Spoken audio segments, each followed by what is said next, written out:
The Doctor Who Alhambra Podcast. Real Doctor Who fans with real Doctor Who opinions. Hello and welcome to the Doctor Who Alhambra Podcast, episode number 306 of the podcast. I am Brett, and possibly playing a game with the Celestial Toymaker is Legion, but here with us to review the Giggle is myself and... Liam, hello. Hello. All right. Well, we've finally Deja vu, anyone? What was that? Deja vu, anyone? I know. Well, we've gotten to the third of the specials, and I mean, I'm very interested to discuss this with you because I have thoughts, I have feelings, and I want to know your thoughts and feelings. Also, I would love to have our listeners share their thoughts and feelings. So please email the show at alhambraaudio@gmail.com. You can tweet the show at Alhambra Podcast. DMs are open. Before we get to the episode at hand, first off, let's get to the release of the Celestial Toymaker, the Blu-ray animation.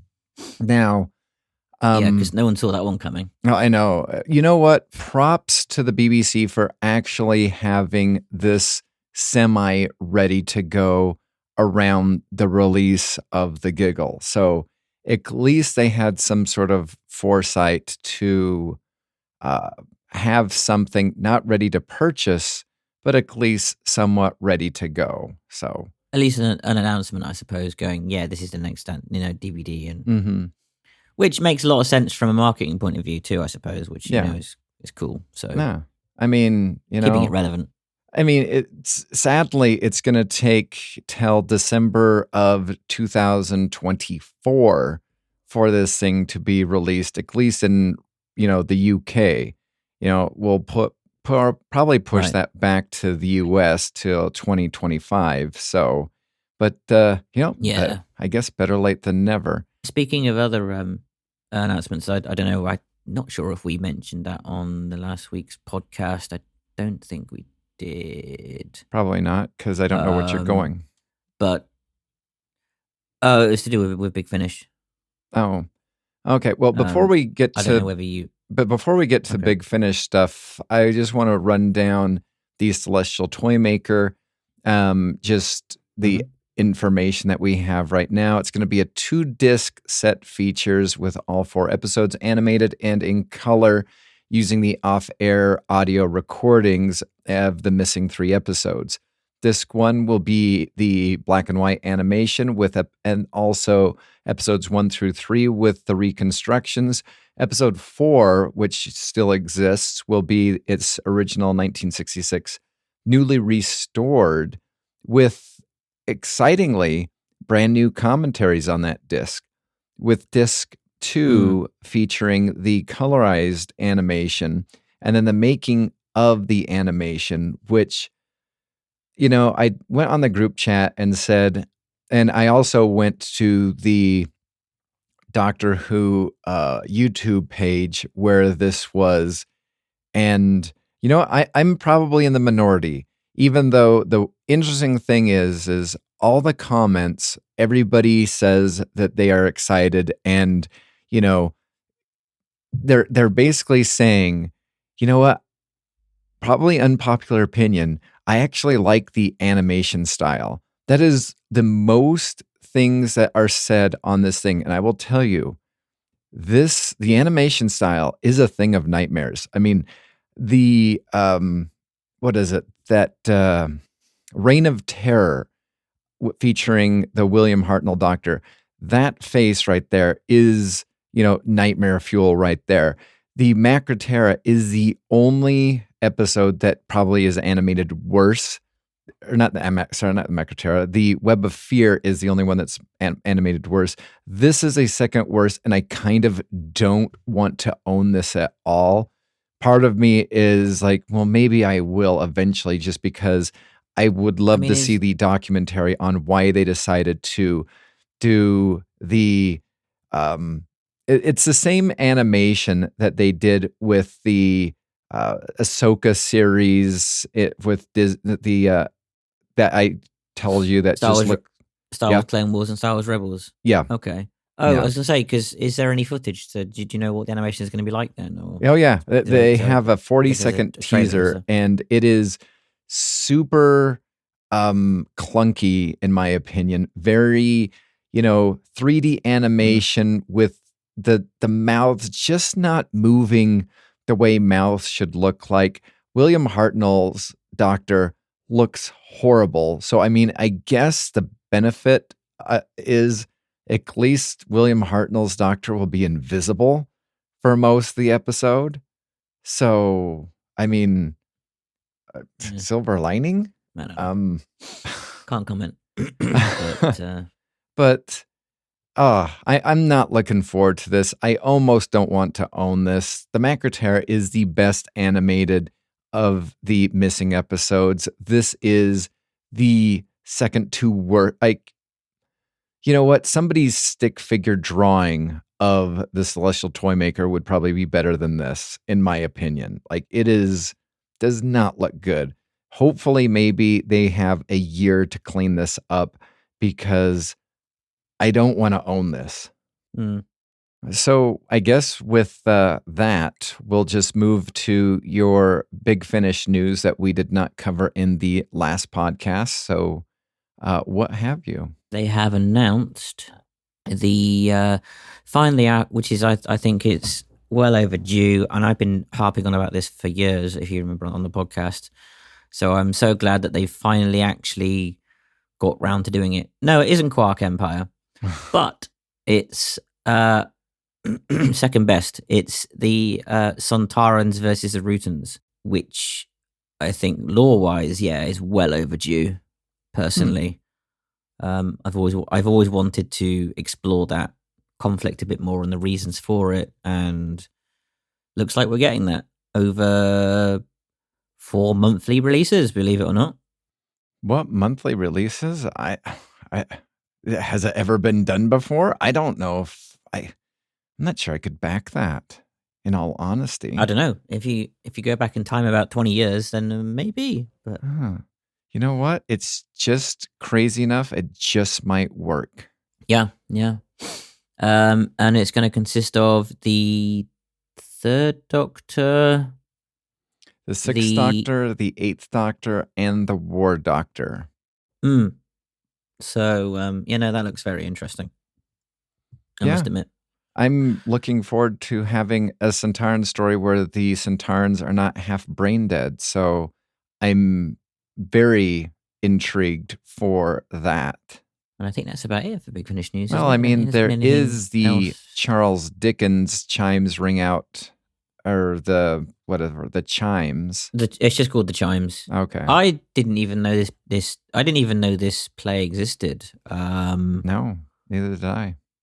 Interestingly, it's a very different play to the Christmas Carol. Very dark, apparently, because I mean, they even have a warning on it saying it's got themes of suicide, something or other. I've never heard it pronounced like that before, like ibsilation or absolation, or some word that I've never, or like it's SI, suicide or something or other. Which is very interesting. I had to look it up because I was like, I wasn't sure if that was like a Victorian kind of, colloquial word, or if that was actually a genuine term. But it turns out to be a genuine, modern, used term. So yeah, it seems like a lot darker play compared to the Christmas Carol. Yeah. And as I said, I didn't even know there was a sequel. So no, neither very did surprised I. at that. Also, just to kind of see something that hit the news feed is Big Finish Day is back. It is going to be on my birthday and also Colin Baker's birthday, June 8th, 2024, from 11 a.m. to 8 p.m. in London. Also, there is Gallifrey 1, which will be held on the 16th through 18th of February of 2024. And then there is something in Birmingham in the 27th and 28th of April. So just out of curiosity, are you looking to go to Big Finish Day? Because it's been a while since the last time you went. Possibly. Gonna chat to people and see if they want to come along. So maybe we'll see. All right. We'll see. Very cool. All right. So before we get into the Giggle, we do have a ratings breakdown for these three specials. So far, we only have one consolidation, which is, I find odd because the BBC announced that it's going to take an additional week for them to get the consolidated numbers for after 1 week for The Wild Blue Yonder, which I just weird.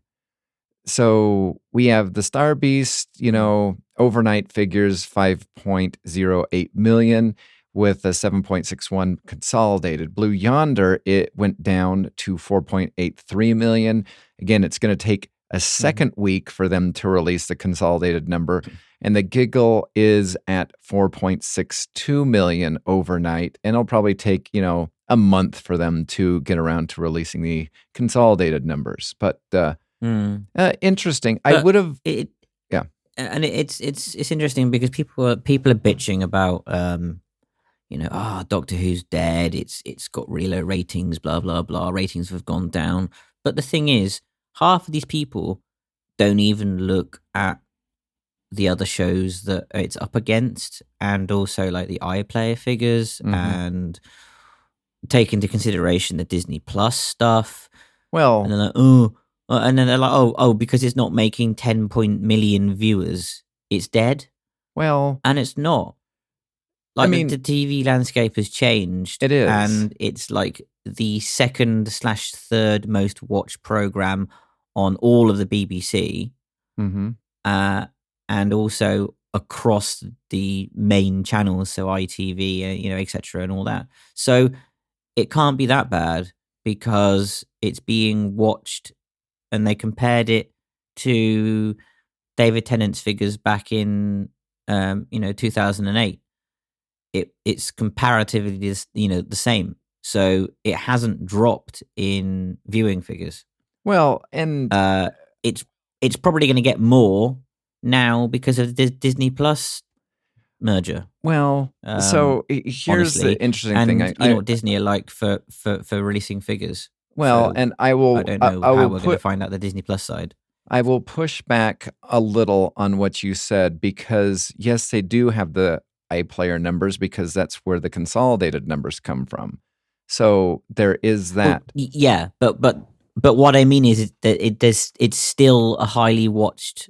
My point was that it's still highly watched, and But you said that there was no iPlayer numbers, and I'm just pushing back saying yes, there is.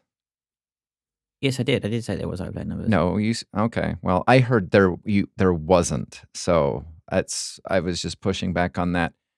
Disney Plus. No, I was saying other YouTubers don't consider that. That's what I was saying. Oh, well, they just take into the ones that I consideration do, the even the figures negative and whatever ones else. consider the consolidated numbers. But again, and it's something that we brought up even during the Moffat era, during even Jodie's era, which, just saw the numbers just tank like no other. And watching TV is completely different, especially if you are not in the UK where you have, BBC, or you have the television license, or you, dishonestly or claim that you do and you watch it anyway, even though you don't. But it still counts as a figure. However, the only thing that I will say is the viewing figures, I think, really have to, and it's really going to be hard to actually get an accurate viewing figure number, because what you don't have also, so there could be Disney Plus numbers. Disney Plus will not release their numbers. They will release hours, but they don't give any information regarding the hours watched. They just give hours.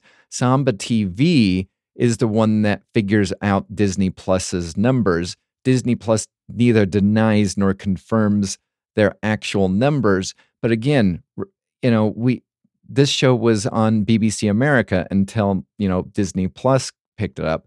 So you have Disney Plus, which could have a larger audience number, but we might never know.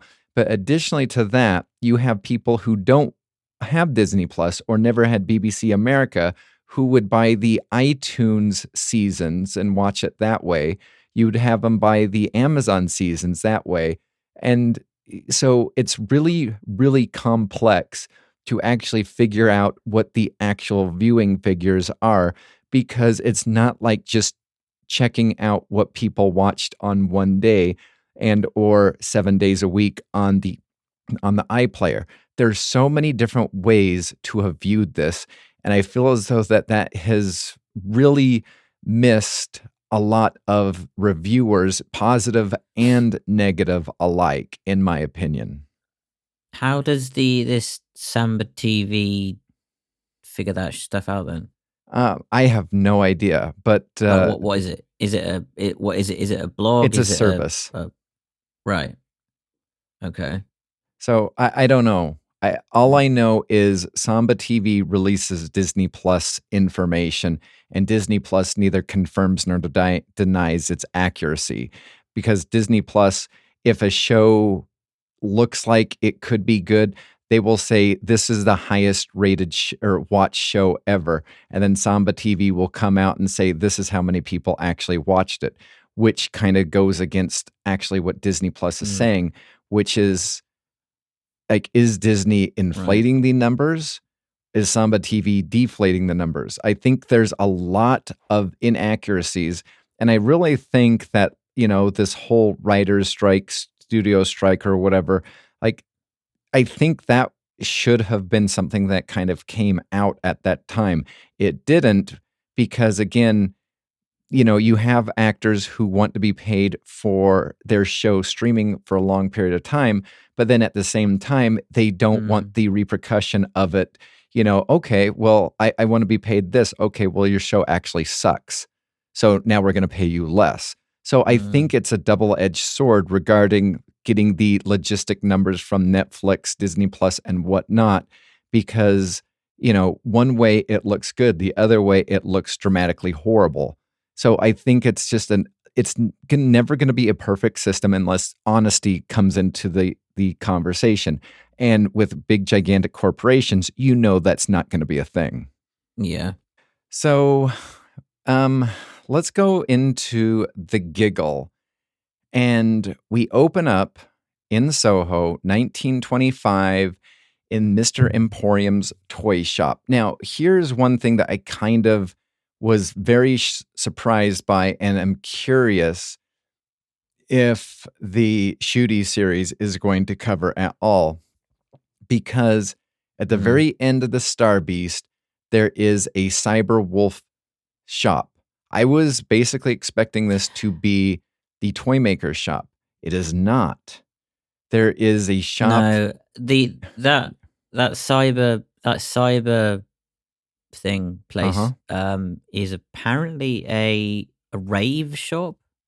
So I don't know whether they just used it because it looked cool and had cool kind of. Oh, so it's an actual a cool shop. Front. Yeah, it's an actual shop. Yeah. It's like a rave club, kind of type shop. Okay. All right. Well, I was hoping that it would do something to play into something, because again, I feel as though RTD in series past has, basically done stuff in the background to hint at something. And so I was hoping that this would be a something that is being hinted at and teased. I actually, I would actually be irked if this had nothing to do with something. And I mean, it looks interesting, but to give it the amount of screen time that it did, I'm not sure. Interesting thing, though, when they did go into, when the Doctor and Donna went into the past in 1925, the shop right next to Mr. Emporium's toy shop was a Grade's barber shop, and I was like, oh, I wonder if that's like a Michael Grade thing, just doing a whole bunch of cutting at the BBC. I didn't notice that. I think that's interesting. Yeah. Maybe.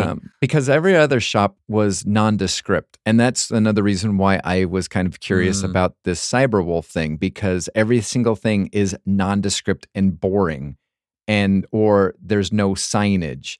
And so for it to actually have a signage and be prominently displayed, I feel as though that there's something going on there. But again, that is just me. Well, it might be, it might be next season or not. Well, continuing the season. So we'll see. So we are introduced to, I believe, Bill, who is buying, I don't know what. That's Charles somebody. I can't remember his second well, name. there's John Loogie Bard, and then there's his assistant. John Loogie, John Logie Baird, yeah. And his assistant was Charles somebody. Okay, well. And Stooky Bill was the doll. Okay. Well, the interesting thing for me Bill. is it looks like, and I don't know if it was done on purpose, but the Stooky Bill doll is very eerily similar to the doll on Saw. So I'm not sure if that was done intentionally by somebody who was on the Saw production team or not.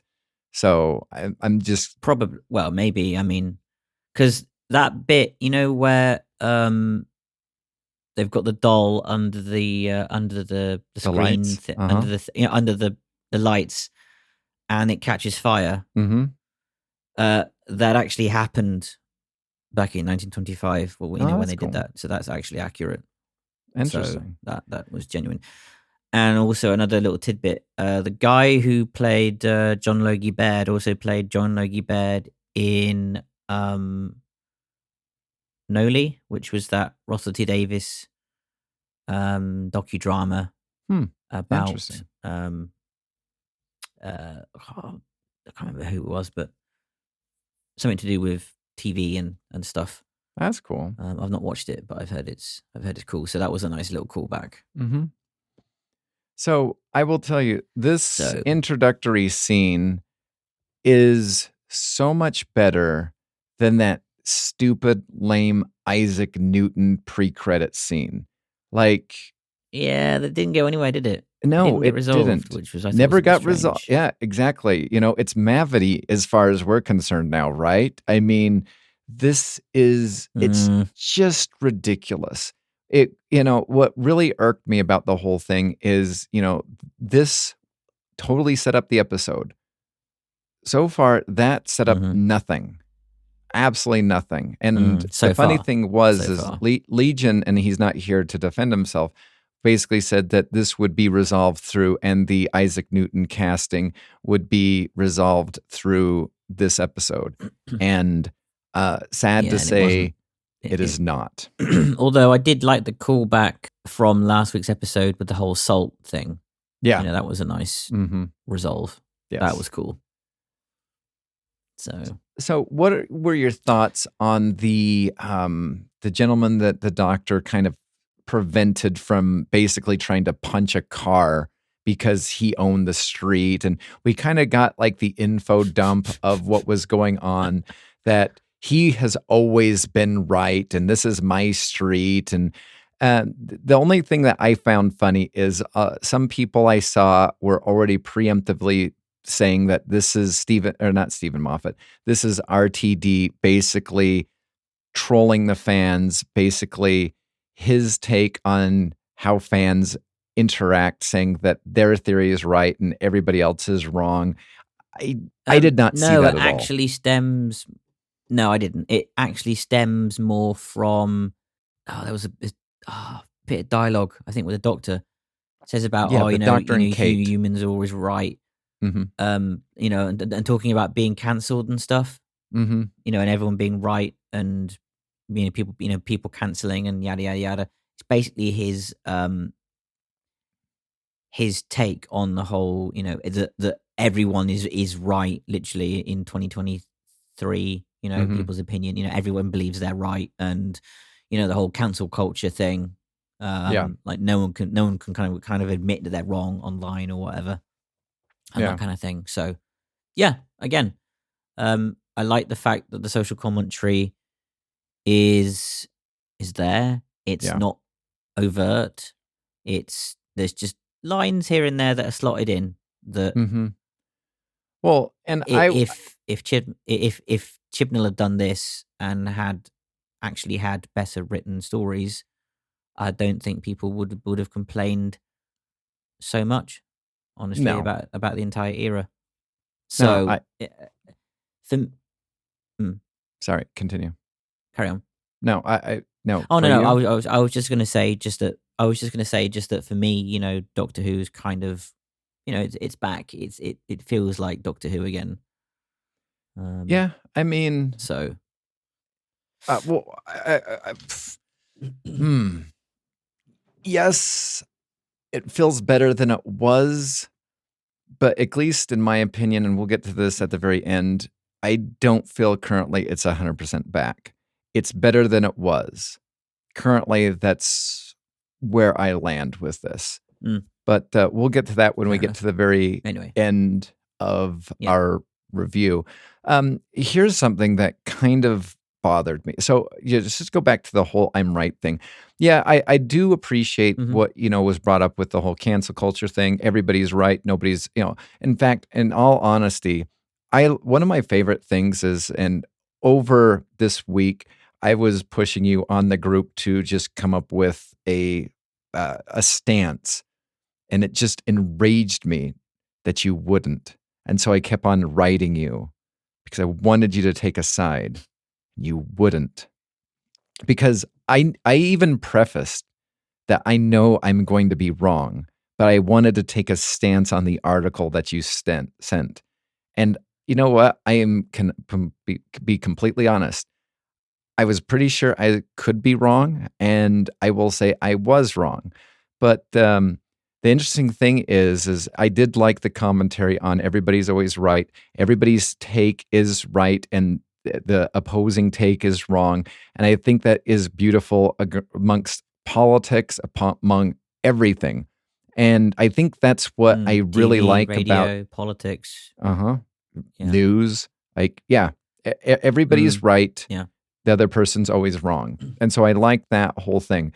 The one thing that really kind of bothered me, and I want your take on this. So the Doctor, the TARDIS, and Donna are taken by helicopter to Stark Tower. Oh, sorry. Unit headquarters. People have been saying it is very much like Avenger Towers. Yes. Or the Avengers Tower. I mean, I don't know. I don't care really, because I've never seen what the Avengers Tower looks like. So it's for me, it's like, okay, they're just in a big tower, and they're kind of. And again, I appreciated the reference where it goes, oh my god, unit, you guys used to be so secretive, and now you've come out and you're loud and you're proud, and I'm like, I like the fact that, it was mentioned in the dialogue, and it was like brought up. So I appreciate that. I mean, again, it's Disney, so maybe it's a set. I don't know that they've reused. Who knows? Or they've given to the BBC to use. I don't know. Oh no, it's just part of the British landscape. You have the Post Office Tower, the Shard, and now you have the Avengers Tower that is also in downtown. London. No. But I mean, the physical building itself. I don't know where that's come from. If that's like a Disney made set that they've given to the BBC to use, or Bad Wolf, or whatever, or do you know what I mean? So I don't know if that's partially intentional on the design front, and they, and they've given the set, or if it is intentional because of the whole Disney giving the money merger thing. I don't know, but whatever. It's a tower. No, well, and I don't really. No, I just think I think it's lazy. And that's not what really irks me. what really irks me about the whole thing is the last time we saw Unit, Kate had gone rogue and Unit was defunct. So was Torchwood.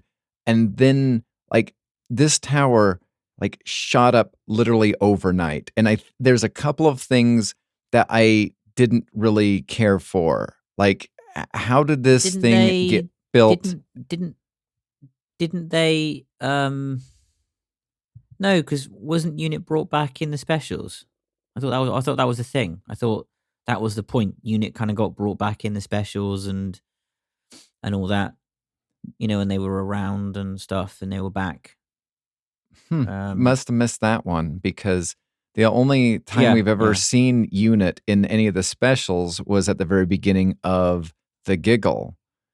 And the last time we saw Unit kind of was everybody's favorite villain, the Grand Serpent, came in and, took over and corrupted Unit. Oh, I've mentally purged the Power of the Doctor out of my head. So no, no, they were in Power of the Doctor. That was where the Master was taken. That place the Master was taken was the Unit facility or the main Unit base. Interesting. So right. yeah, well, I must have missed that back, because they've basically upgraded. Did not care for that episode back. whatsoever. So missed that completely. Well, I don't care for the entire Chibnall era, so but I just remembered that was the thing. Speaking of the Dewan Master, I liked the again that we got some clarity on what the hell happened to him. Well, we didn't know what happened to him exactly, but we got some info about him, the interesting thing about the Dewan Master, and this is something that I looked up on a Facebook Doctor Who page or whatever, because I thought it was kind of interesting. A lot of people are under the belief that it's not the Dewan Master that made the deal with him. I don't know. A lot of people, at least on you can argue with the people on Facebook, but it is believed that it is either the Sims Master or some other master we haven't seen. That is what was the commentary that was on a couple of the Doctor Who Facebook, not fan pages, the actual legitimate Doctor Who from BBC. Yeah. That's what was being discussed is, I hope we get, this is the Sims Master coming back for part 2 or something like that. Interesting theory. See, I don't want that. I don't want that. I don't want him to return. Like, we've seen his story. We've seen him. Do you know what I mean? I think he was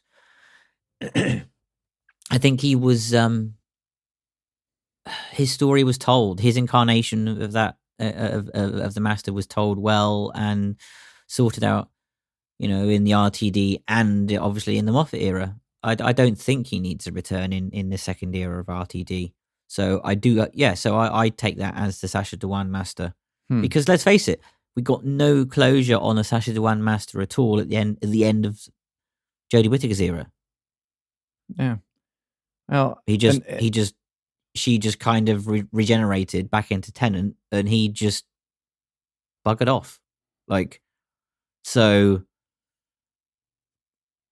yeah. I don't know. I don't, because of the whole somehow murdering everyone on Gallifrey, which I can't comprehend that being a thing whatsoever. I kind of have no interest in whatever the Sacha Dhawan Master is. But don't forget though. Listen to what the Toymaker said. I can't remember the exact term, but it was something like that. He basically put something in the Mouse's head, or not put something in the Mouse's head, but he basically drove him mad. So there's nothing to say that he didn't do that. And then when the Master was dying, he did what he did and put him into, that tooth. So I think there's more at play there. And it would be there's nothing to say that like that could be a trick or an illusion or whatever, or something that was at play with the Toymaker and the Master. So, yeah, I don't know. it's possible. I don't know. Maybe RTD and Big Finish have something that's maybe why like the whole Call Me Master thing has not yet to be written or, done, because nobody knows what to do. It was, here's an interesting theory is Big Finish was getting ready to do one thing because Chibnall killed the show, was going to go one way. RTD comes in, swoops in, saves the day, and then he comes and discusses with Big Finish, hey, don't do anything with this. I see that you have this up for pre-order. Yeah, we're going to do this. Maybe, let's do this. So that could be a possibility. And I'm kind of, if that's the case, then fair enough. So I don't mind that, honestly. So we got Melanie Bush back. She is working for a unit, and I'm fine with that. Like, I'm not. I almost, part of me wishes it was Ace more than Melanie that was working for unit, but maybe RTD is kind of honoring the Virgin novelizations as she goes off to be, Ace Dalek Hunter or something like that. So who knows? No. He's honoring the thing that he'd set up. In it was either him or Phil Ford. Set up in the Sarah Jane Adventures, where she works for a charitable Earth. And don't forget, again, that's already been done. She mentions that in The Power of the Doctor, that she's working for a charitable Earth. But I did not forget that. I just said I would have preferred it to be Ace. That's all I said. I don't know. It wouldn't have made sense because she's off doing her thing with her charity. I don't think she would have the time. But in all honesty, I think Melanie Bush doing a charitable Earth, even though that does not equal the Ace name, I feel as though that actually adds up more than Ace doing a charitable Earth. I think things should have been swapped, in all honesty. But again, that is just my opinion. It makes more sense for Mel to work for Unit because obviously she's got the whole computer programmer skills thing set going down. So it kind of makes sense that she would rather than Ace, because as far as I was aware, Ace was not that techie. She was resourceful, sure, but she wasn't tech savvy in that sense. So it makes more sense for Mel to work for Unit. Agree to disagree. Anyway, we get introduced to the Vlix, which the Vlinks, yeah, the Vlinks, which I did again not voiced by Nick Briggs, because I feel as though we don't know anything about it exactly, and that's what I do not like. But Unit is going to turn up in Shooty's era. So, I can see it. It's a setup. They're probably going to go into it more in his era, but it would have been nice. That's what I'm saying. That was one criticism that I will throughout the episode. It would have been nice to have even just a couple of lines about, this is this. Do you know what I mean? It's a... Well, yeah. And you know what? They did a good job of throwing in a lot of lines here and there when they did this with Melanie Bush. They did that a little bit later in the episode. And then it's just, the Vlinks or whatever is there and everybody's fine with it. And this is a thing that helped create the Zedek or whatever it is that helps fixes the human brain. Zedek. Yeah, whatever. Yeah. Anyway, And interestingly, like the AD didn't actually describe what it was. So, no. In fact, I stopped watching it and went and turned on the AD just to hear what it was describing, and it didn't do anything, at least on Disney Plus. So I'm glad that that's what you kind of got too. No. And so I didn't know if it was an alien. And I was quite surprised when I found out, because I spoke to Craig about it briefly, and he said it was a robot. And I was like, oh, no, sorry, not Craig, a friend of mine. And he said it was like a robot, which kind of surprised me, actually. So I bet you it's probably some sort of like cybernetic thing, but I don't know. We'll see. I don't know. It's just a thing. It's a thing that's there at the minute, and I find we'll see it it again. Currently sloppy writing, and just quickly passed over as a matter of fact, just to resume the plot, and I just didn't care for it at all. As I say, I wasn't happy that we didn't get any information about it at all, but like I say, we'll see what happens, because we know Unit's going to appear again. So, same with the 2 Unit people, Shirley and that other guy. I can't remember his name, the Asian dude. Yeah. So we'll see. So I will tell you, I had a hard time.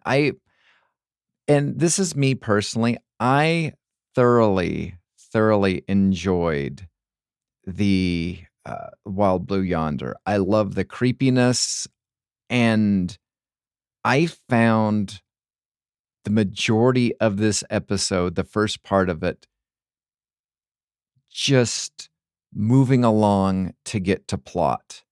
Let's move along. We left off on a cliffhanger. The world's gone mad.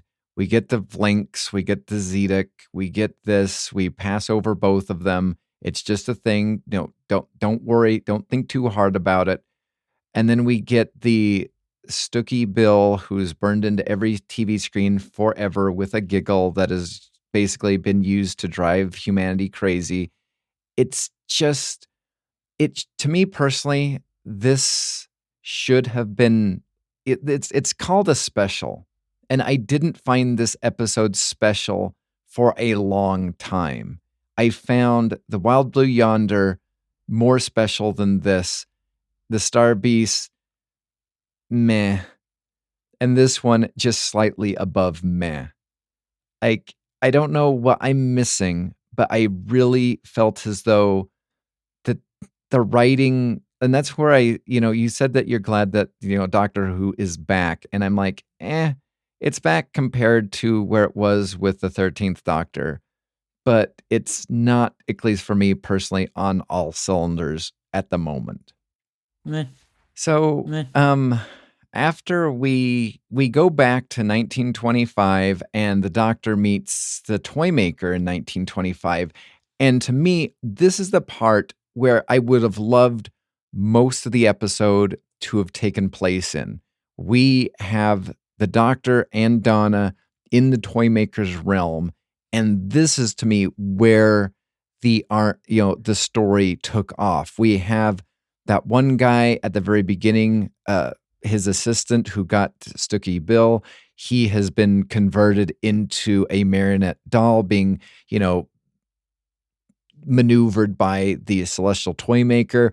We now have the Doctor watching his companions being, Donna is being told as the Toymaker is manipulating these Amy puppets, this Clara puppet, this Bill puppet, all the stuff. And then they get to the flux, and I was waiting for further explanation. This is like, here we go. And then they just move on. And at that point in time, I just felt as though we were going somewhere, things were developing, and then we just moved on. And I just felt as though it was a letdown. It's clear that they're going to bring the flux up again later on, I think. I don't think this has been, the whole flux storyline hasn't been resolved yet. So, well, no, because the world, the universe is in disaster. The Centaurans are still, in the Russians' place in the 1800s. It's just a mess. So I think that's going to be, I think, what Ncuti's got to resolve in his era, which so I was fine. I like the fact that it was, that the Toymaker went through the last bits of the show, just sort of caught her up, and those viewers, I guess, who didn't watch the show, it was nice to have that referenced. Mm-hmm. So for me, I think for me, it was more about the dialogue. It was special because of the dialogue. It references things. It calls back to a lot of stuff. Again, I love the fact that the classic series is brought up a lot and in detail. Well, it is and it's not. So, because I feel as though the classic series is brought up as word Easter eggs. Yeah, but it's a reason for, what happens later and on. So, yeah, which again I'll get to, but yeah. Yeah.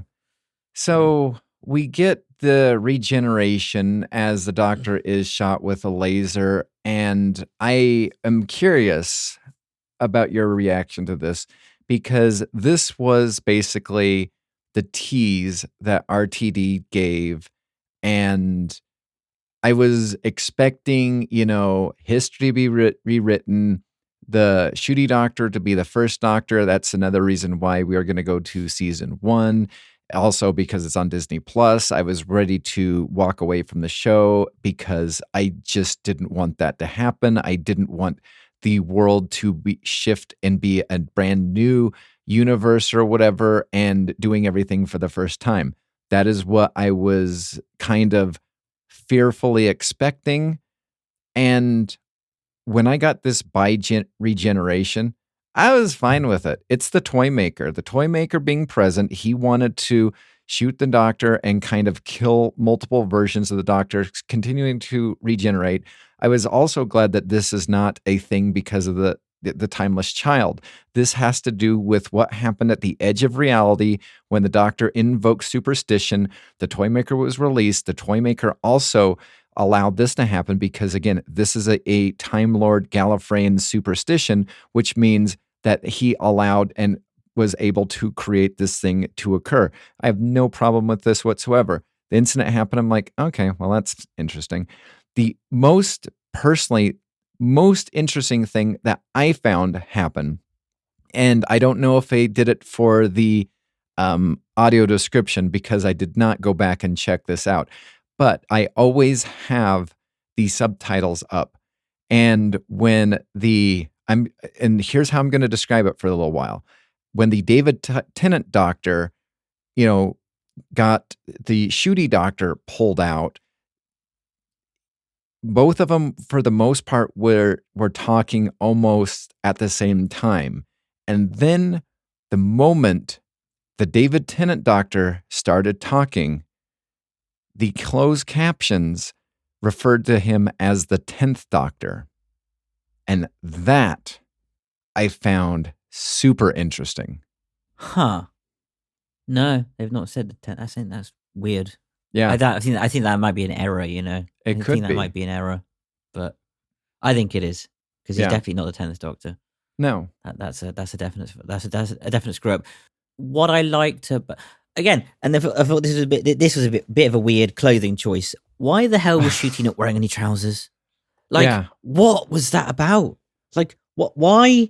Okay, I get the whole being pulled out and whatever and wearing clothes and fine, the clothes regenerate, but I don't know. Come on, Ultron Energy, you could have generated some trousers for him at least. What? Does that mean that basically he's wearing David Tennant's pants? I mean, I will tell what you, was that about? Whenever Shooty was on the screen, my vision was up around his midsection to head because I'm not checking out any dangly bits. I'm not interested in that whatsoever. I did not want to check out the Doctor's unit, Oh my gosh. Oh my gosh. Was that? They were at unit and the Doctor's unit because have been exposed. Oh my gosh. Oh. Because it mentions it in the AD and he's like, he's wearing a shirt. Yeah, he's wearing a shirt and some underpants. I was like, wait, what? No, surely that's a mistake. He's got to be wearing trousers, but no. I'm like, what? No. The actual. I know. That was a really weird wardrobe choice. Why? I don't understand that choice.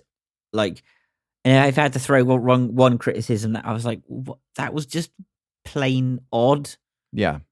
Why did you go with that? You could have just gave him something, shorts or anything, and anything other than being in his underwear. Oh my word! Like something. Give him a kilt for heaven's sakes. Yeah, I mean, granted, like ignoring that, you've got to admit, Shooty kind of is good on screen. Like he's quite charismatic, I thought. I don't know. I'm curious if he's going to have to grow on me, because currently I disagree. I feel as though that what's his face, who was the Toymaker, was the center of everything, and then David Tennant being David Tennant, the most popular new series Doctor, was everywhere, and maybe it was because he was in his underwear, but I couldn't take anything that Shooty was doing as enjoyable, because I was trying not to check out, or I was hoping that I would not see any bulge. Like I was No, very odd, but I mean, maybe just go and rewatch it, but don't look at it. I don't know. Like just listen to the dialogue.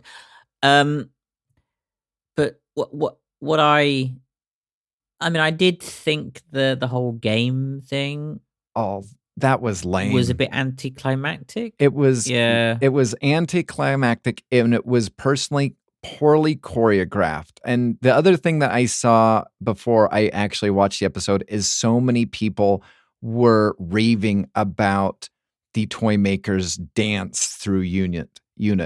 And I didn't care for the dance. I just thought, and I just kept on hoping, please don't break into song. Please don't break into song.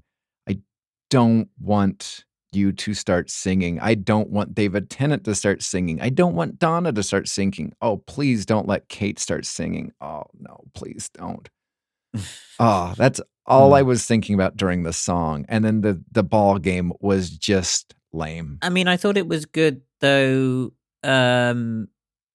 It showed how powerful he was. The fact that they were just shooting, rose petals and whatever, and he just killed people by turning them into balls and stuff. And I thought that was interesting. It showed that he is, basically an eternal, and he is a, kind of an interesting. Yeah, being. He turned them into balls, and then later on, I was trying not to look at Shooty's balls, or unit. Well. So unit within units, right? I know, a unit within unit, and then the unit soldiers turning into balls as the Doctor's balls were, I don't know. Interesting decisions. But no, the game, like I say, the the game was a bit anticlimactic, but whatever. I don't really think it was about that. I mean, I think it's again a bit of a setup. He might return, or again, interestingly, his legions are going to return, and all this thing for the I ran from this, and I'm like, oh, that's interesting. If you're running, then what the hell is this? What do they call him?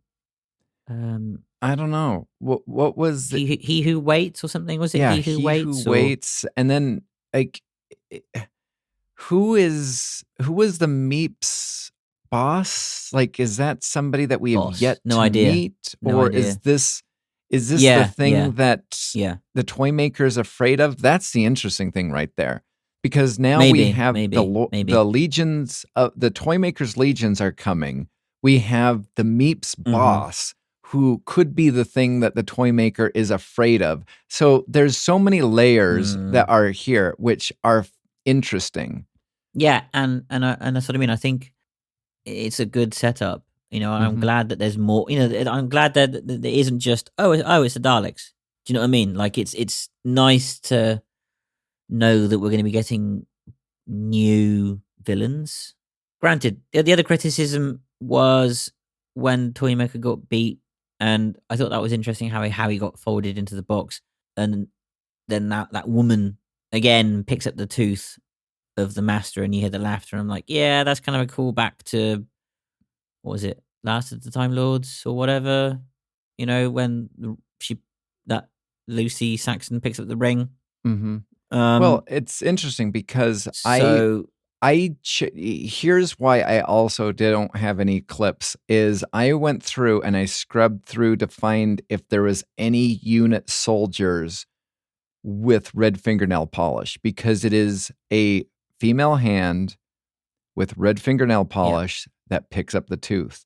And I wanted to see if I could find out who it was. And of course, this is, will probably be revealed this later, but it is quite interesting that it is a mysterious thing. We have the laughter, and it'll probably be really revealed that it's some nondescript unit soldier that is doing something or associated with something. And then again, it's also interesting to figure out is this the person that the Toymaker is the hand, the person that the Toymaker is afraid of? Is this the boss? Who is this? So it's going to be interesting to find that out. Yeah. So we end with the 15th Doctor telling the 10th or 14th Doctor, which I'm not sure. Well, I mean, again, subtitles say 10th. They kept on referring to him as the 10th. So it's very interesting. I'm very interested by what the the RTD commentary has to say about that as well, because I've been told that it's going to reveal more than what the actual episode revealed. And then there's a whole bunch of... But it's not in canon yet. So just bear that in mind. So whether it's going to be, I hope it isn't, because he has the idea that this bi-regeneration thing has happened before and happened with the classic Doctors. And that's how like the tales of the TARDIS Doctors were around and stuff. And I don't like that. No.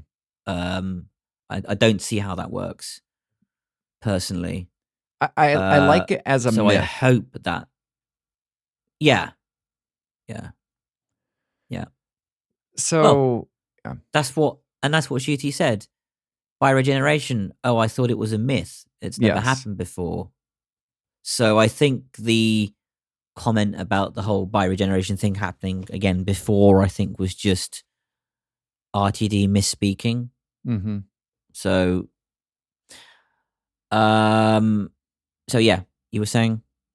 So the 10th, 14th Doctor is told by the 15th Doctor to chill, which I find interesting because they're the same person, but the 15th Doctor almost has less anxiety. And maybe it's just because of, and maybe that's why they also referred to him as the 10th Doctor, as, what was it? The moment referred to the War Doctor, that, this is the man that forgets and this is the man that regrets. And so it's kind of interesting that if that is the Doctor that encapsulates the regrets of the Time War, and he needs some time because it is referenced that, he faced the Toymaker before and continued to go. Adric died, continued to go. Mavic Chen, again, we get a whole bunch of word Easter eggs, but the 15th Doctor and the Donna tells, the 10th, 14th Doctor to sit down, relax, have a cup of lemonade, and just enjoy life for a while. And I'm okay with that, but I'm not okay with that because, again, this basically means that we could have either a spinoff, which sign me up for more David Tennant Doctor, because he is the best new series Doctor. And if not, this also sets up for a constantly doing multi-Doctor stories, which, I mean, with this, right, it's clear, obviously, that the Ncuti Doctor, that the 14th Doctor is going to have to regenerate into Ncuti. All right, there's one of two things. Now, I prefer the second theory, but the first theory, if the 14th Doctor is still the 14th Doctor, and yeah, he enjoys life for a bit, that means he is going to have to regenerate into Ncuti properly at some point, right? So either they're going to have to do a cameo.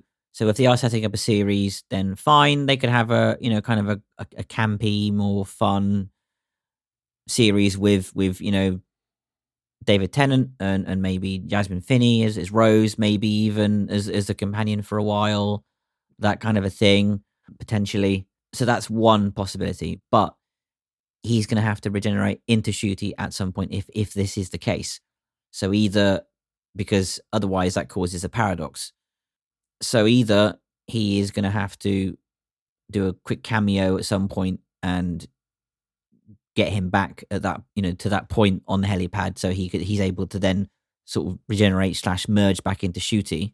Or my other theory, which not my theory, but someone put over a hypothesis that the 14th Doctor can now chill and revisit old faces and will eventually become the curator, which I really like, because there's nothing to say now that isn't the case, because he can still, they can still do the whole spin-off thing. He can still go and have adventures and stuff, and then just eventually just sort of chill out. And then that would explain the fact that his TARDIS is an under gallery for a bit and whatever else, an art gallery, and that would explain the Sixth Doctor as the curator, and then eventually, finally, he's the Fourth Doctor back in the 50th anniversary special.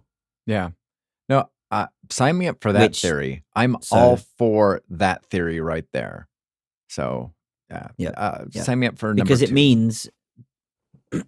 means that, Ncuti can still go off and still be around and save the universe and do stuff. Mm-hmm. And the other sort of 14th curator Doctor is just chilling and perhaps intervenes on the odd occasion, but just genuinely just takes a step back and just chills, which I'm fine with. Mm-hmm. So so and then no issues with that, really. We get the 15th Doctor realizes he won the Toymaker's game. The Toymaker's power is still out there, so he takes a mallet and hits the TARDIS in 2, giving the 10th / 14th Doctor his own TARDIS, as well as the 15th Doctor with his TARDIS with a jukebox. So, yeah. I mean, I've approached this whole thing with skepticism, and and that's why I tried to not start a problem in the group chat, but just try to spark some sort of controversial dialogue in the group chat. And Liam refused to play my game. Yep. Bah humbug. But so was that what you were going to bring up, or is there something, because you said at the very beginning that there's okay, that's what you were going to bring up? Yeah, it was the great curator theory, which I quite like. And I mean, and there's going to be people on the internet. Let's face it, naming no names. Rhymes with latrine, I think, is going to have a major issue in Latrine. Okay. Anyway. Okay. So I think people like of that ilk are going to have a major problem with it. I honestly, you know what? That's what fans do. I do not, think anything less of Ian Levine's group or anybody else. It is their opinion. They are right to have their opinion. They can kick and scream if they want. That is on them. I can either like something personally or hate something personally. And I don't think that it makes me evil or it makes me a horrible human being. People are right to have their own opinion and is perfectly fine. You know what? If you can kick and scream as long as you want, and I can choose to listen to you, and maybe you might have some valid or not you, but like, you as in general, you have valid criticism. Maybe you don't. It is up to me to decide whether your criticism is valid or not. And I have no issue with that whatsoever. Sure. I think it's when people make it an issue, then that's when problems arise. Yeah. It's only an issue if you, as you interpret it, make it an issue, and then you start fighting with people online. And when you do so, like at the end of the day, you're the person that is lost, because you can have a good back and forth, which I do feel as though we have on this podcast. And you know what? I am. But I think that's the problem. I think that's why Legion left the group, for example, was because he tried to have a good back and forth, a good back and forth with people in the group, and he was just getting Well, shat there's upon. some people that just firmly plant themselves in the mud and refuse to accept anything. And again, we brought that up in the last podcast regarding the whole either, race swapping of characters and or, the whole pronouns thing. There can be a good back and forth, but both parties have to be open to hearing it. And the hard part about it is sometimes one party is open and the other party is not, or both parties are not open and all they do is scream at each other. And I don't think that there's anything positive that can go, be done through that. So props to Legion for leaving the group, because if that's how it is, they can have their opinion. But if they are not willing to listen, like there's no use in being there. No, exactly. So, but no. So I want to read a couple of things. I want to read a couple of things. Okay. So this is some reaction to the Giggle. So the Evening Standard says, social media satire, a killing spree to the Spice Girls, and the doctor is literally coming apart at the seams. This was generally a brilliant and thrilling, unpredictable TV episode. Another one from Collider. The Giggle is Davies at his best. The episode is both terrifying and hilarious. It is heart-pounding emotional to watch the doctor face his oldest adversary while fighting to protect the people of Earth that he can't help but love despite never being able to say the words. The Telegraph says, this was always going to be a moving finale. It was marvelous to have Tennant back. We see him again, but as seen in the prolonged glimpse of Gatwa's new doctor, more exciting times really do seem to be afoot. Roll on Christmas Day. The Guardian says it was no surprise, though, that Neil Patrick Harris was seen stealing, unveiling silly accents, close-up card magic, and imaginative cruelty. The Den of Geek, there we go, thank you, bursts of fury, the moment of melancholy, the hugging, the brainy specs. If this really is the last time Tennant ever dons the skinny suit, these three specials might be the most triumphant final appearance of any Doctor to date. And then the last one, Game Radar, says Donna has also aged, but she's grown warmer, wiser, and more determined.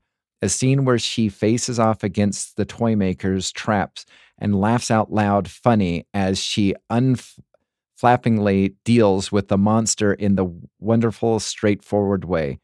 Like some of the, I'm liking these positive reviews or whatever. Again, for me personally, I agree with 50% of them. I think that, and here's my thoughts, my final thoughts on the Giggle. It started off with just getting to plot. It took off in amazingly great way when we got into the Toymaker's realm. And then personally, it just ran out of steam. And I don't know. I feel as though with this being the 60th special, like the 50th special was special on so many levels. And this just seemed to be an episode in a season. I don't know. That's my thoughts. What are your thoughts on this and also these 3 60th specials? I mean, yeah, I think the 50th anniversary, I mean, was special for different reasons, but then, you're dealing with Gallifrey, the whole Time War arc, the whole multi-doctor thing going on. And I suppose, and again, like, I'm sorry, but I posit a lot of this onto, unfortunately, Chibnall. We haven't had enough time to build up enough storylines since the 50th. And I think this is why RTT is doing what he's doing now with these specials, kind of addressing that and setting these plot lines up for going forward. So, are they special in the sense of the 50th anniversary special? Perhaps not, but they are special in the sense that they are going, look, yeah, Doctor Who's back. Here's plot lines that we are going to continue on with and give you answers to. So, yeah, different. If you know what I mean. So, yeah, I mean, yeah, I was expecting more. The 50th and 60th anniversaries aren't the same thing. They're not the same beast. You don't have, well, I suppose you do at the end of the Giggle, but you don't have sort of multi-doctors. And like, does every whatever special have to be multi-doctor? Do you know? Because no, but it should feel special. If we get to that point of, oh well, it's not special unless we've got like at least two doctors in it, it's going to get old. So I disagree. I disagree because to me, and I'm not even. I probably should say I'm also comparing this to Bad Wolf and those two parts right there. You could also say, Army of Ghosts and whatnot. In fact, the Reality Bomb one with the end of season 4. I feel as though those were more special than all 3 of these combined. And, take a pick on any of those. I feel as though those ones that were more special, even the Pandorica Opens is more special than this. And that's what has me kind of underwhelmed. I disagree about that one. Okay. I disagree about that one. Okay, so where do you lie? Where do you lie? Are you are any of these just just 1 second. Are any of these 3 more special than, or these 3 combined, are they more special than Bad Wolf and Parting of Ways? What about the Ghost Army of Ghosts, whatever it is? How about the End of the World or whatever it is? Like, where do these lie compared to the end of those series? Because I mean, again, personally for me, all of these are underwhelming in comparison to those 3. No, I'd say they're on. I'd say they're on par. I mean, well, I'd say with say Bad Wolf, Parting of the Ways, Army of Ghosts, and was it Doomsday and Army of Ghosts? Yeah. Not so much, personally. Pandorica Opens, and again, not so much. But yeah, Stolen Earth, Journey's End. Yeah, I'd agree with. So some, not all, but I'd say some. But no, I really enjoyed them. Like I say, there was a few criticisms here and there in each episode. There were things that I didn't think needed to be in or should have been changed. But for the most part, I'd say that, yeah, I really like them, and I think they're kind of back on form, and I think it sets up a good season or seasons going forward, and interesting potential spin-offs if that's what they want to do with Doctor Who. So as you rate this super highly, what is your rating for the Giggle? 9 out of 10 for me. Wow. So you like the Star, if memory serves me right, you went 9.5 for the Star Beast. So the Star Beast is the best one in your opinion, right? No, I'd say the Giggle is actually. Oh, okay. So interesting. But yeah. No. I don't know. I just think it's back on form. Sure, times have changed and like viewpoints have changed. The media landscape has changed and stuff. So they're going to include for the quote unquote woke crowd more woke content, but that's the big difference. Is this is what it is going to be going forward. But unlike the Chibnall era, it's overt, it's subtle, it's generally speaking 99% well written and not, on point. Whereas if that was Chibnall, it's not overt. I meant covert for the RTD.